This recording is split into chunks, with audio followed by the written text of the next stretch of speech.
நிச்சயமாக பானு, தூத்துக்குடி மாவட்டத்திற்கு ஒரு மிக முக்கியமான ஒரு எச்சரிக்கை விடுக்கப்பட்டுள்ளது எனதான் கூற வேண்டும். தற்போது வடகிழக்கு அந்த கோடை மழையானது வெகு வெளுத்து வாங்கி வருகிறது. இந்த நிலையில் அந்த தூத்துக்குடி மாவட்டத்திற்கு ஒரு முக்கிய எச்சரிக்கை ஒன்று விடுக்கப்பட்டுள்ளது. அந்த எச்சரிக்கையானது இன்று, அதாவது 15ஆம் தேதி முதல் 17ஆம் தேதி வரை 3 நாட்களுக்கு இடியுடன் கூடிய கனமழை பெய்யும் என மாவட்ட நிர்வாகம் மற்றும் வானிலை ஆய்வு மையம் எச்சரிக்கை விடுத்துள்ளது. அதனைத் தொடர்ந்து வரும் 18ஆம் தேதி மிக கனமழைக்கான ஆரஞ்சு அலர்ட் எச்சரிக்கையும் விடுக்கப்பட்டுள்ளது. அதனைத் தொடர்ந்து 19ஆம் தேதி கனமழை எச்சரிக்கையும் இந்திய வானிலை ஆய்வு மையத்தால் வழங்கப்பட்டுள்ளது.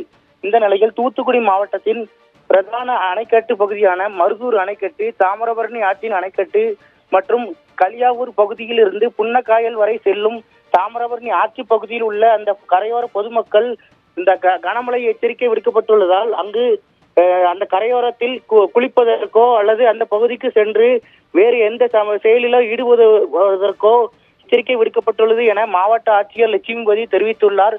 மேலும் அந்த மழை நேரத்தில் அந்த சுற்றுவட்டார பகுதியில் உள்ள மரக்கிளைகள், மரத்தின் நிழல் பகுதிகள், பாழடைந்த கட்டிடங்கள் ஆகியவற்றின் அருகே நிற்கக்கூடாது எனவும் மாவட்ட ஆட்சியர் லட்சுமிபதி தனது செய்தி குறிப்பில் தெரிவித்துள்ளார்.